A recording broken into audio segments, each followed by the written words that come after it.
Hey everybody, what's up? Welcome back to the Games Cage today, and only today, not only today, but we're going to be doing Q&A part 2, hashtag AskFidel episode 2, even though this time I didn't ask people to do a hashtag because I'm not cool enough to get a hashtag, so I just told people to reply to my tweet, and then I'd answer their questions. So right here, I've got a bunch of questions I got. I didn't take all of them because I feel like it would be a lot for a short video. I like to make these videos about I'd say max 10 minutes long because I don't want to bore people to death. So we're just going to go through these questions one by one, and I'm going to answer them as soon as possible, as fast as possible, not as soon as possible, because as soon as possible would be right now. Anyways, I'm going to shut the fuck up. Let's do this. So let's start. We got Owen Splat. Say you are in charge of directing a Mario Maker-like game. It could be for any other game/series. What would it be, and what kind of stuff would you be able to do?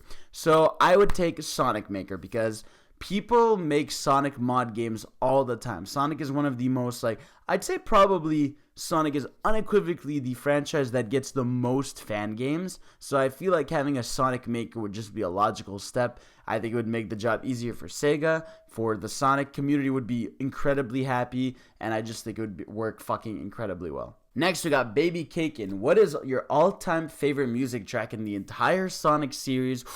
That's a tough one. That's a really tough one. I'd say it's a tie between Studiopolis, Metallic Madness, or Stardust Speedway. Those three are the three that pop into my mind and fucking blow my brain away. Or even I love fucking Seven Rings in Hand. I really love the Night of the Wind. It's Sonic Color. Oh, so good. Too many. I can't pick one. Aiden Snyder says, what is your favorite world in any 3D Mario game? I want to say it's New Donk City because I think New Donk City is actually the Mario world where you have the most flexibility. It's really unique because it almost has three phases. The beginning phase where you do the boss stuff. The second phase is kind of exploring New Donk City, just jumping around, having a great time. There's not even enemies around New Donk City, which is really interesting. It's purely about just platforming and having fun. And then obviously it has the big festival at the end. And it's a big love letter to Mario and everything. So I think New Donk City, unequivocally best 3D Mario world. Elemental Realism says, what is your least favorite Zelda game? That's a weird one, because I guess it would be the DS ones, Phantom Hourglass and Spirit Tracks. I think they're fine, but they're games I could never play again in the Zelda franchise, and I love the Zelda franchise. So yeah, probably those two. Milk Revolver says, would you rather a new GTA or a new Red Dead Redemption? We just got a new Red Dead Redemption, so I'm not hungry yet for that universe or anything. So I'll take a new GTA. Give me a proper new GTA. I'm fucking all in. I'm down. Let's shoot some random people. Let's break traffic rules. I don't want to fucking do the story. I just want to fuck around. What Belgian girl underscore 17. Well, no, Belgian underscore girl 17 says, what game made you fall in love with gaming? I always have a hard time remembering exactly, but I think it was Mario. I want to say it was Mario Land on the Game Boy or one of the old Marios. I'm pretty sure it was Mario Land on the Game Boy. That was the first time I have a memory of playing a game and being like, holy shit, this is awesome, and just wanting to play more and explore more. We got CN Days say, if you had full control over the creation of the next Sonic game, what would it be like?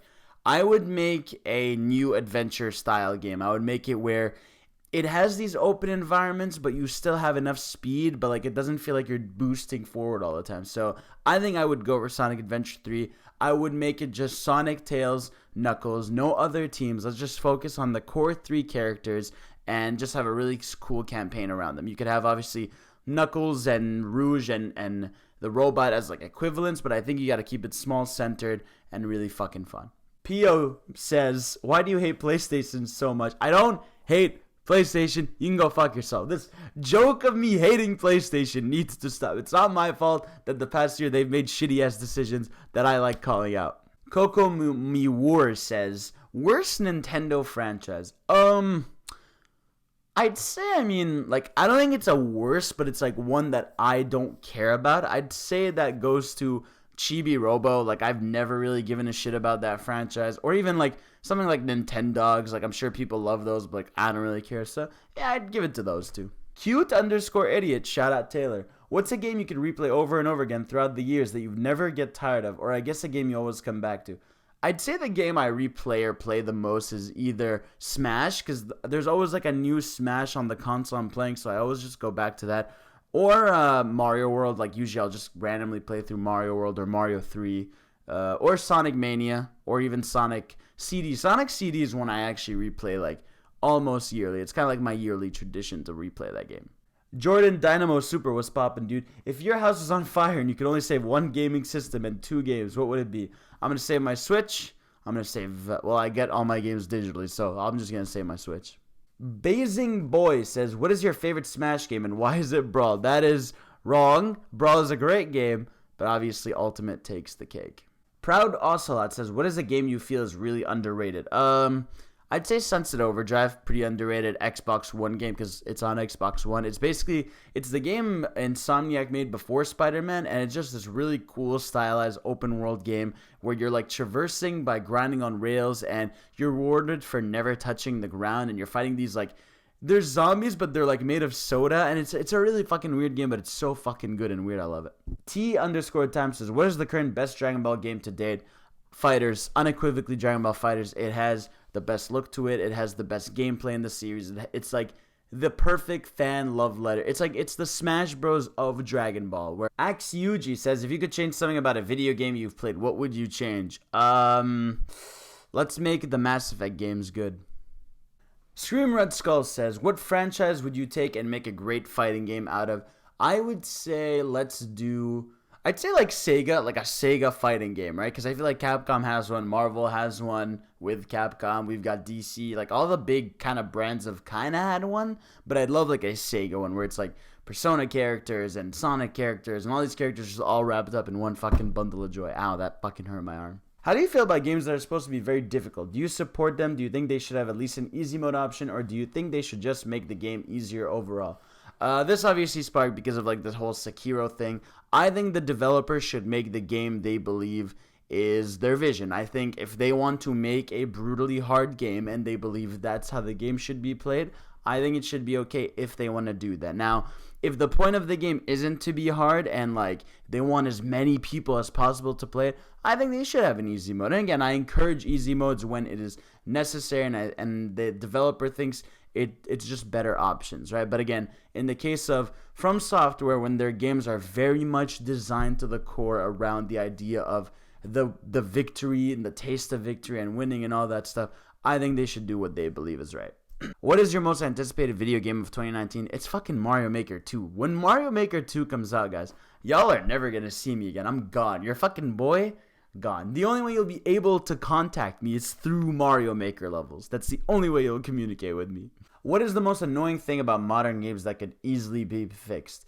I'd say like microtransaction stuff. I think that's like a big issue a lot of modern games have. Constant like I'd say like the constant feeling of like there's more content in there, but they come later post launch, or even just a better. Actually, no. Here's the thing. I would say a properly scheduled DLC plan, I think, should be better structured, right? Like, let's say for Smash Bros, right? We know the DLC is going to be done by February 2020, or even for Fighters, we know the DLC is going to be done by a certain time, but I would like to know dates. Like, I wish I could know, hey, this character is going to come around this date, or this month or this month. Like, I feel like just knowing that would settle a lot of mental problems of wondering, like, when the fuck is this DLC dropping? When is this coming? When can we expect an update? So I feel like if we had a clear schedule, and I know things shift left and right, up and down, but like if we had at least like around, like this DLC will come around this month, that would be appreciated because a lot of modern games do have new DLC. Anyways, those are the questions I got for you today. If I didn't pick yours, I'm sorry. Submit them for next time, and I'll answer them here, and we'll have a good time, and we'll learn more about me, and we'll just talk about whatever. So thank you all for watching. I'll see y'all next time. Peace. Subscribe for more. Follow me on Twitter, all that jazz. It's your boy out.